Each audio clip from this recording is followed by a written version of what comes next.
Good morning, guys, and welcome back to our May 13th video lecture. Today we're going to be talking about the end of the Cold War. So let's go ahead and get right on into it. So, back in Berlin, you guys should see the trend here. Berlin has been a flashpoint for global politics ever since the Second World War. So much history has taken place in that city, be it the end of World War II, the Berlin airlift, the building of the Berlin Wall, JFK going to Berlin, Ronald Reagan now going to Berlin, the eventual fall of the Berlin Wall, the reunification of Germany, so on and so forth. Berlin is truly a global city, and so much world history has been shared there by nations all over the world. Okay, so back in Berlin, on June 12, 1987, President Ronald Reagan stood on a platform in front of the Berlin Wall. Behind him loomed the Brandenburg Gate, which symbolized the divided German capital.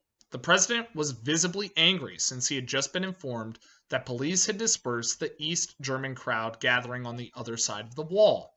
The East Germans were coming to listen to Ronald Reagan. They wanted to hear what the President of the United States had to say. Well, this infusion of anger to Ronald Reagan actually creates one of his great moments in his presidency. This is what he said in that speech. General Secretary Gorbachev, if you seek peace, if you seek prosperity for the Soviet Union in Eastern Europe, if you seek liberalization, come here to this gate. Mr. Gorbachev, open this gate. Mr. Gorbachev, tear down this wall. It's one of the best moments, like I said, not only in just Reagan's presidency, but really in 20th century presidencies. It is a clear challenge to an enemy of the United States to make this wrong situation right. Now, fortunately for Reagan, him and Gorbachev are going to develop a great relationship, one in which the United States and the Soviet Union together can bring an end to the Cold War. Right? That's really going to be our topic for today. So, next slide. Desperate for freedom. With this statement, Reagan issued a ringing challenge, like I said, from one superpower to the other. The Berlin Wall was not only symbolic, right? It was not only a figurative prison, but it was a literal prison. I mean, this wall was 12 feet tall and over 100 miles long. This was not, a fence that your neighbor's putting up in their backyard. This is a massive, massive structure, and it encircled all of Western Berlin. Thousands of well-armed guards, equipped with hundreds of tracking dogs, patrolled the wall with orders to shoot anyone who attempted to escape to the west. And unfortunately, this happened numerous times since the wall's construction. Despite the numerous risks of trying to cross, people still yearned for freedom, and as many as 10,000 East Germans tried to cross the border during the Cold War. Around half succeeded, while the others were captured or lost their lives. Some died jumping out of windows. Some were shot. Some were drowned as they tried to swim across lakes or rivers at the border. It was a horrible, horrible situation. So the wall comes crashing down. Again, you have some excellent videos from the night this happened. I highly suggest you watch them. Really just being able to watch a video of world history unfolding live, it's a very unique experience.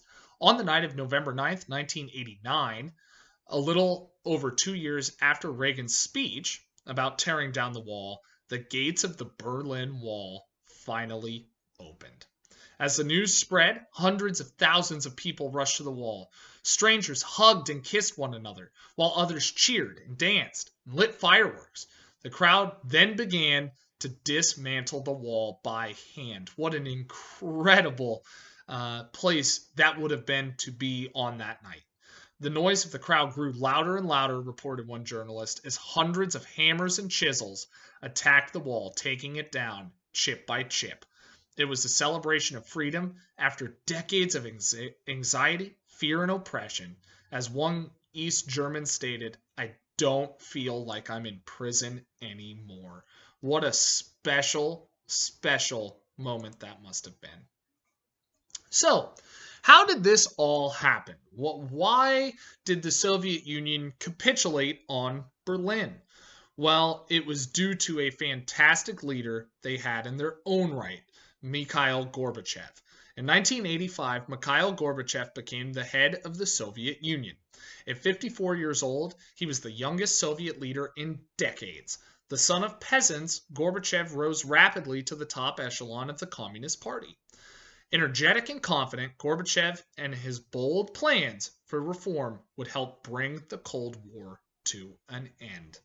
Right, again, the great communicator in Ronald Reagan, the young Soviet premier in Mikhail Gorbachev, they would become friends by the end of all of this, and their work together helped facilitate the end of the Cold War. So communism stifles innovation. By the time Gorbachev came to power, the Soviet economy was in crisis. Farm and factory production was declining, as centralized planning gave local managers little freedom to increase output and improve the quality of goods. Soviet workers, in turn, had few incentives to work harder and produce more. That type of situation leads to not only inferior products, but an inferior supply chain. So the products you do have aren't worth anything, and you don't have many of them to begin with. That's a bad situation. That's horrible economic planning. The Soviet Union faced various shortages, including that of consumer goods like shoes, clothing, and soap. We talked about the Soviet Union post-World War II and how so many Soviets didn't even have the basic clothing for winter. Well, all of these decades later, the same problems persist. Communism still faces the same challenges it's always faced. Many food products were also scarce, so families sometimes spent hours in line waiting to purchase necessities. Well, what do you think those families did when they had the chance to purchase things? They hoarded them. All right, they bought far more than they needed, which led to an even increased shortage of goods, right? They weren't producing enough to begin with, but now with people hoarding the goods, it makes a bad situation worse. The Soviet Union also faced a severe housing crisis, especially in cities. Many families had to wait for years to obtain a tiny, cramped apartment. What a terrible situation for them. So, perestroika. Gorbachev realized the necessity of reforming the Soviet economy. So shortly after taking office, he made that his main goal. He introduced an economic reform program called perestroika, or restructuring. He closed many unprofitable state-run factories and allowed some private business to operate. He also cut the defense budget to dedicate more funding to domestic needs. You want to have a strong military. Every country wants to have a strong military. But if your people don't have a home to live in, what is the military defending? That's something Gorbachev understood, that his predecessors, whether they understood it or not, is really not relevant. The fact of the matter is they ignored these economic indicators, and it put the Soviet Union in a very precarious spot. Okay? So bringing in more Western economic ideas, that was the point of perestroika. But that wasn't the only reform he sought. He also went for something known as glasnost. Now, glasnost is a policy of openness, which called for honesty, honest discussions of the nation's political and social problems. He allowed the Soviet media greater freedom to criticize the government in the hope that this new climate of openness would generate public support for his reforms. However, Gorbachev emphasized that he did not intend to abolish the communist system, right? So he wants more freedom. Freedom of speech, freedom of press, right? Again, Gorbachev sees the benefits of these ideas in the West and how it's helped the West become more profitable. He wants his people to have a better future. He believes with perestroika and glasnost that he can achieve those things. So the evil empire, next slide. When Gorbachev took office, the Cold War was intensifying. In the early 1980s, both the Soviet Union and the United States increased the quantities of their nuclear missiles that were deployed in Europe. This arms buildup, along with the Reagan administration's hostile references to the Soviet Union as an evil empire, revived fears of nuclear war. So we're not out of the woods yet in the 1980s. Right? The 1980s are still quite contentious. So freezing arms production. In the United States and Western Europe, these fears spurned the nuclear freeze movement, which called for a moratorium or freeze on the production, testing, and deployment of nuclear weapons by both superpowers. Freeze advocates held parades and rallies, lobbied Congress, and raised money for anti-nuclear political candidates. Despite these efforts, the probability of thawing U.S.-Soviet relations seemed very, very slim during this time. When Gorbachev assumed power, however, the prospects for ending the Cold War began to improve. Okay, next slide. The time for negotiation is now. Okay, Gorbachev believed that a continuing arms race would jeopardize his economic reform efforts. He has a housing crisis. He has a shortage of food and services. He cannot allocate government money to producing nuclear weapons, right? Now, he needs to maintain a strong stance with the United States, but he also needs to get domestic reforms done at home. That means it's time to come to the table. It's time to negotiate, right? Now, the Soviet economy had already been weakened further by the lengthy war in Afghanistan. We've been there, literally.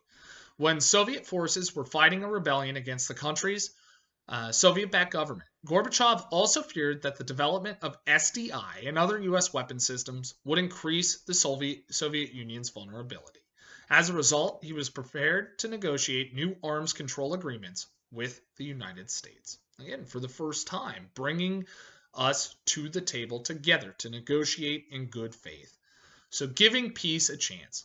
Surprising both his supporters and critics, Reagan agreed to meet with Gorbachev in Geneva, Switzerland in 1985, the first of 4 summit meetings between the two leaders. In Geneva, the two leaders made little progress on arms control, but developed mutual admiration. In many ways, that is as important as working out these arms deals. There was so much distrust between the leaders of the Soviet Union and the United States that for us to walk away from the first summit in a better spot in terms of our relationship, that was extremely valuable. Later, this is what Reagan would say. He described Gorbachev as having warmth in his face and his style, not the coldness bordering on hatred I'd seen in most senior Soviet officials. Gorbachev was different. Gorbachev was the man for the job. There's no doubt about it. In 1986, the two leaders met in Reykjavik, Iceland, to discuss removing missiles from Europe and reducing nuclear stockpiles. The talks stalled when Gorbachev insisted that Reagan cancel the SDI program, a demand that Reagan refused outright. Okay. Next slide, a breakthrough on missile defense. Negotiations would resume the following year when Gorbachev agreed to discuss missile reductions without ending SDI. At a Washington summit in December 1987, the two leaders signed the Intermediate Range Nuclear Forces Treaty, more commonly referred to as the INF Treaty. This is a landmark piece of legislation. Through this treaty, both men agreed to remove and destroy all European missiles with a range of 300 and 3,400 miles, thus becoming the first arms treaty to require both sides to destroy missiles. The treaty also allowed the superpowers to inspect each other's missile bases in order to verify that the weapons had been removed and destroyed. Again, landmark legislation, landmark treaties between these two nations. Not only are we vowing to get rid of these nuclear weapons, but we are allowing each other access to verify that we are fulfilling these promises. It was a wonderful, wonderful thing to have happen. Okay. The Cold War thaws. Our final slide for the day. The fourth and final summit occurred in Moscow 5 months later, by which time the two leaders had become friends.